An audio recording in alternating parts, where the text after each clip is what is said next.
काका तुमचं नाव? संजय नरसू वेंदोडे. ओके. आणि तुमचं गावाचं नाव? म्हैसाळ. म्हैसाळ. ओके.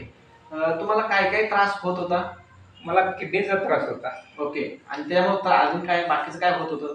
बाकीचं किडनी एक त्रास, ओके. किडनीमध्ये असणाऱ्या गाठीचा म्हणजे कॅन्सरचा त्रास. बर. काय हा सुरुवात होता. बर. काय त्याच्यामध्ये ट्रीटमेंट मी जवळजवळ आज काय 15 महिने झाले घेत आहे मी.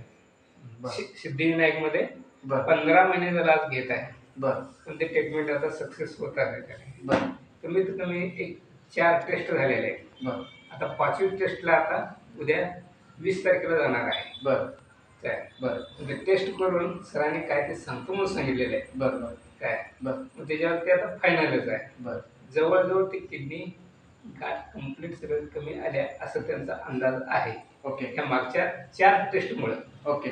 काय असा प्रकार हा आहे. ओके. मग माझा आता शेवटच्या स्टेजला आलेला आहे ते आता. ओके. परिस्थिती कशी शेवटच्या स्टेजला आलेला आहे. बरं. त्याच्यामुळे आता पुढच्या महिन्यात ह्या महिन्यात बरं 20 तारखेला तेवढं चेकिंग करून येणार. त्याच्यामुळे तुम्हाला त्रास काय मळमळ होत होती ना? पण मळमळ होत होती की आणि काय मळमळायचं, उलटी व्हायचं, टॉयलेटला व्हायचं, असा हा प्रकार सगळा घडायचा. ओके. त्याच्यामुळे एक मित्रत्वाच्या नात्याने एकदा अनुभव आला मला. मित्र म्हणाला असं नसं बाबासाहेब गरडे यांच्या घरी एक पाणी मिळते म्हणाला. बर. काय बर. मग त्याचा कॉन्टॅक्ट साधून मी यांच्याकडे बाबासाहेबांकडे आलो. बर. आणि बाबासाहेब आल्यामुळे म्हटलं हे पाणी कशावर आहे म्हणून विचारलं त्याने. की म्हणायला लागलं हे सगळं जे बोर्डावर आहे हे सगळं काय अशा पद्धतीनं आहे. ओके. काय आणि ते मी बोर्ड सुद्धा वाचलो. बोर्ड वाचल्यामुळे मला सुद्धा आधार पोचला की बाबा ह्या बोर्डामुळे काय की ह्या पाण्यामुळे काहीतरी मलाही फरक वाटत. म्हणून ते पाणी मी प्यायला चालू केलेलं आहे. किती दिवस झाले पाणी चालू केलं? आता जवळजवळ 10 दिवस झाले आणि मध्ये 8 दिवस बंद केलं. बर. प्रॉब्लेम असा आलाय काय मला उठून फेर येते. बरं. तेवढा विटनेस आला. बरं. आता मला सांगा पाणी चालू केल्यापासून तुम्हाला सुरुवातीला काय काय चांगले अनुभव आले?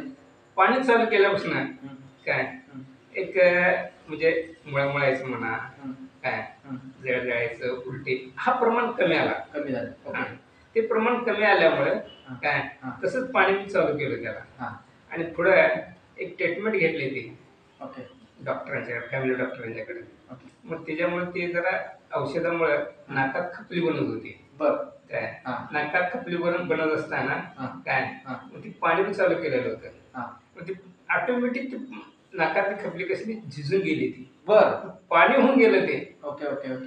काय अशा प्रकारात तो एक अनुभव मला मिळाला. म्हणजे फक्त पाणी पिऊन तुमचं आता सध्या मळमळणे कमी झालेला आहे, उलटी कमी झालेला आहे, पित्ताचा त्रास कमी झालेला आहे. पित्ताचा त्रास कमी आहे. आणि परत जे खपली तुमची होत होती म्हणजे औषधामुळे जी खपली होत होती तुमची ऑटोमॅटिक नाहीशी झाली. बरं. ओके.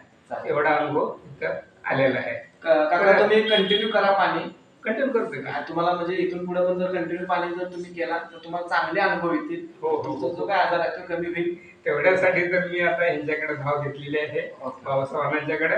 काय व्यवस्थित आमचंही म्हणजे रोगराई थोडी कमी होऊ दे हेच आमची अपेक्षा आहे. ओके. धन्यवाद. नमस्कार.